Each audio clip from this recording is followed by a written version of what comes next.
Hi guys and welcome back to TomTalks. Make sure to like, share, subscribe, comment, all that good stuff. And today we're going to be talking about Primavera Festival 2022. So today is going to be a bit more of a focus on my overall thoughts of the festival as a whole. The music I'll briefly talk about, but I'm going to cover that in a bit more depth in another article.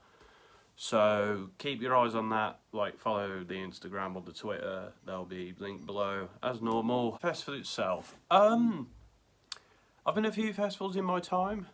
God, I sound like an old man there. Made Festival, of course, in Birmingham and Walsall, Reading and Leeds Festival, and now Primavera, which is my fourth festival. Technically third because Reading and Leeds is kind of the same thing, but you know, I was supposed to go Boardmasters 1 year as well, but it got cancelled because of the weather. My overall thoughts, I really enjoyed this festival. I mean, the music was good and everyone lived up to my expectations. It had a very diverse lineup. You had Tyler the Creator, you had Jamie XX, Idols, Georgia Smith, Kera Kera Benito, Shy Girl. You had quite the mixture of genres and artists and vibes there. As diverse as festivals go, I'd say the only lineup I've seen that's more diverse is maybe Glastonbury, because Glastonbury this year looked really good. I'm definitely gonna have to go to Glastonbury at some point. And it was pretty diverse. One of the cool things I liked is that instead of like new cups, they gave you cups from previous years, which was kind of cool, and I managed to collect a few of them. So that was cool. Drink prices as well. It was €4.30 for a pint, which that's pretty good. Like, to put it to in English money, that's like £3 something. So about what you'd pay at like a Wetherspoons. Like festival prices and like music concert prices in general for drinks are like ridiculously expensive. So for that was pretty good. I think if they also did like vodka and gin and stuff, and that was a bit more pricey, but you know, it's about the same as you'd expect at your average festival. So that was really good. There was a lot of queues there, but you kind of expect that at festivals. They weren't awful queues, I'd say, and there was like enough bars throughout the whole site, which was cool. So like, oh, there's a queue here, let's go to the bar over there a bit. There was a lot of walking.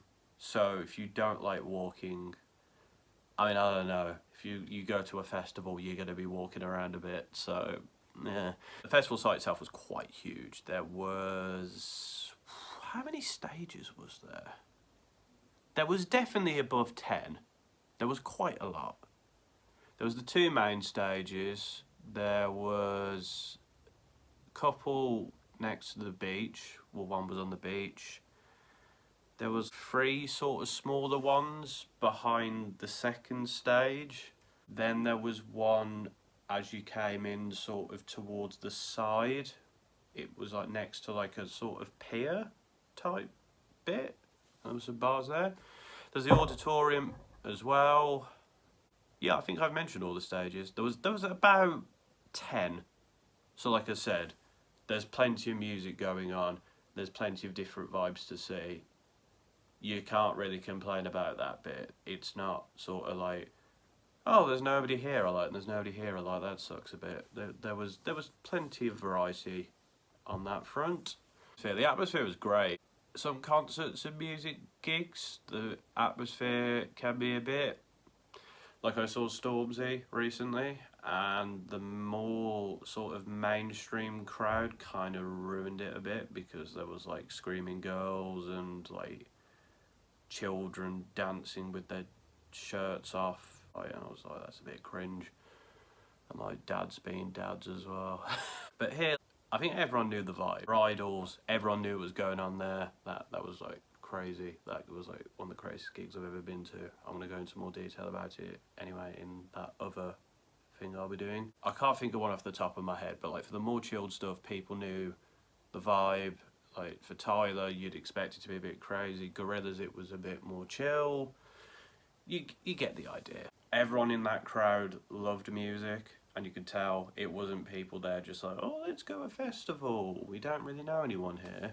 Like, everyone loved the music. People were pretty chill. People were really nice, actually. You met a lot of people from like all over the world. This was like a very worldwide festival. Like, I imagine Glastonbury is like, Reading and Leeds is very British festivals. Not that many people you'd go there that's not from Britain, whereas this was in Barcelona, but there was a lot of British people there like myself. There's people from America and Mexico and other parts of South America. I think we ran into a Colombian woman at one point who spilt a drink down my leg. That was a bit annoying. My gripes with the festival, I'd say the water fountain queues were a bit annoying, so I didn't really have much chance to get water, but it did become too much of a problem. Some of the crowd were a bit annoying, like I had stuff thrown at me a few times, and that was a bit, like I said, not great.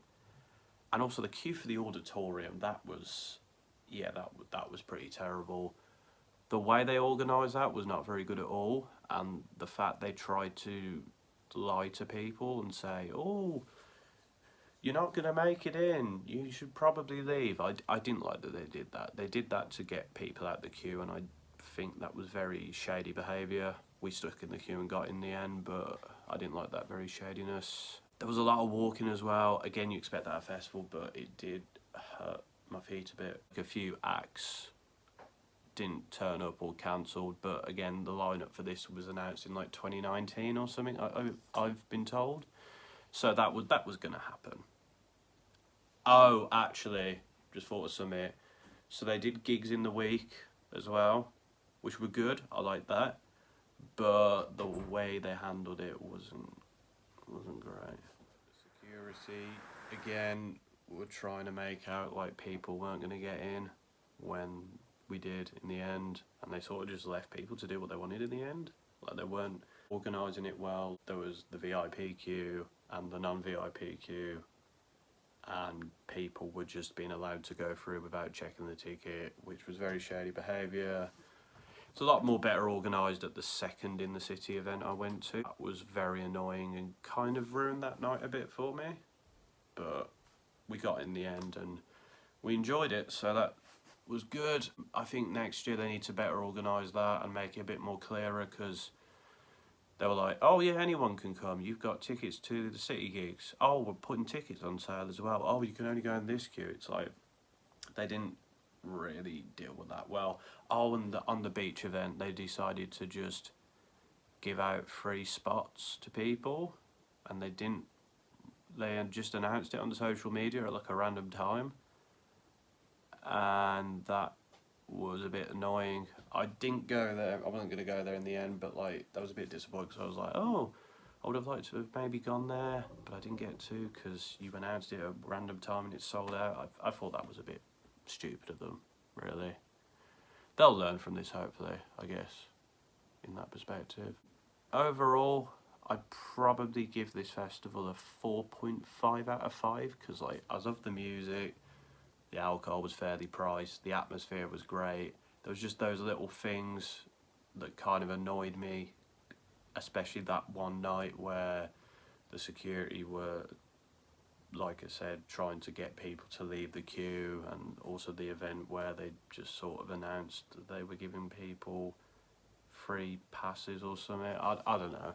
It's, like I said, if it weren't for those things, this would be a 5 out of 5, like, perfect score, because this was like an amazing festival, but those things they annoyed me a bit. But yeah, that's my thoughts overall on Primavera Festival. I will be doing a full in-depth review of the music itself. This is a bit late, I know, the festival was like over a month ago now, but I've been busy. But yeah, did you go to Primavera Festival? What were your thoughts on it? Let me know in the comments, and until next time, this has been another TomTalks.